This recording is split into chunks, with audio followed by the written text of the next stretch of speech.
Did you know that Kindle Unlimited actually has a pretty decent selection of craft books? I have had a kind of love-hate relationship with this service. I tried it on a free trial and it took me a good 4 months to finally work out how to navigate the system and find the books I wanted to read. But now that I figured it out, I really kind of like it. I'm not 100% sold that it's worth the monthly subscription fee because I have the library, I have review copies, I have a whole entire house full of books. But for things like binging cozy mystery series, it can be phenomenal. And it turns out they actually have a lot of crafting books. Some of them really good, some of them not so good.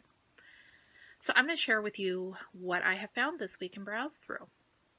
Book number 1 is Designing Pixel Quilts, Design and Create Your Own Pixelated Quilt Patterns by Tony D. Smith. This is a neat little book. It is easier to read on a larger screen. I tend to read all of my ebooks on my iPhone, and I had to move to a larger screen for this one. It'll show you how to make a pixelated image into a quilt. It will give you some great advice on fabric selection and contrast, and several different methods for getting the blocks together into the pixelated image. You can always cut every single pixel as one block, but there are some shortcuts and she shows you how to do those. If I have one complaint about this book is that it does not show you how to calculate how much fabric you'll need in each color, but that is super easy to calculate on your own, and I think a lot of quilters are already going to know how to do this. So if you have some quilting knowledge and you want to make a pixelated quilt, check this one out. Next is How to Make Ye Old Art Studio by Deborah Rawls. This is one of a series of 6 books of how to make dollhouse furniture and accessories, and I like this one. It's a little, not fine art miniatures, more of a do-it-yourself with the things you have around your house, and depending on what kind of life you lead, you may or may not have these things around your house. I don't have any lollipop sticks these days, but I would have had them in years past. And in a non-pandemic world, I could totally go buy some Tootsie Pops to have the sticks from. This is a neat one, and the author is not American, so there's some terminology that I had to think twice about, and there's some that I never did figure out. I don't know what a biro pen is, but I could look it up. I like this one, and I'm definitely going to download the Antique Corner, and I think there's a Christmas pub. Definitely worth the effort to download and the time to read it. Next is Shawl Design in Plain English by Julia Reed. This is part 2. Part 1 is not available on Kindle Unlimited, but I will take what I can get. These go into how to shape knitted shawls, and it really is a nuts and bolts for how you want to create your own shawl. It also has some really pretty shawls that are example shawls, so the whole pattern for those is there. I found 2 or 3 that I want to make myself.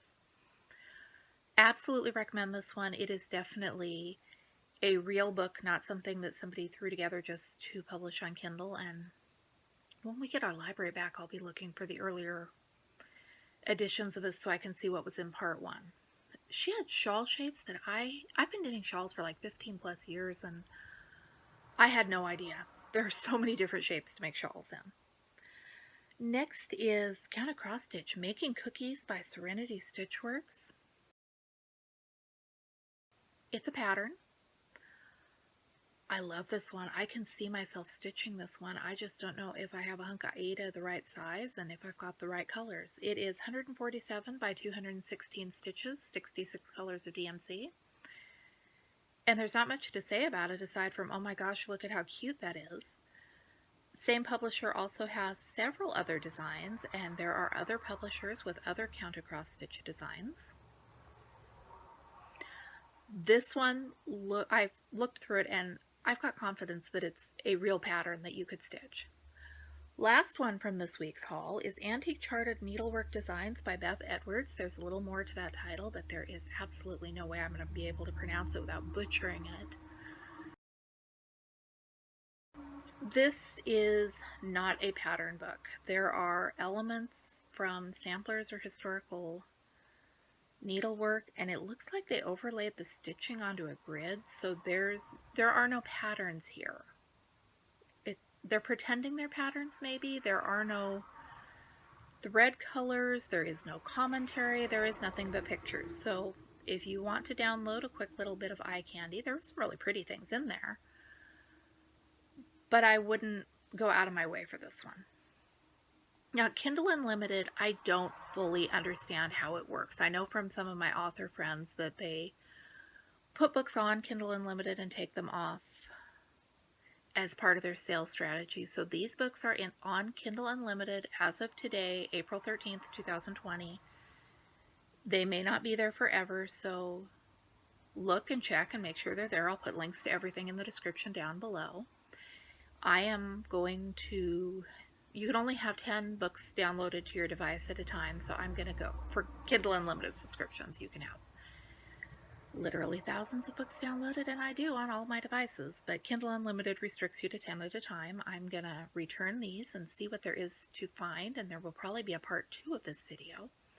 Do you use Kindle Unlimited for fiction, for craft books? Do you enjoy it? I'm curious, and if there's some great quilting or knitting or stitching books that you love that I missed, let me know, because I want to read them.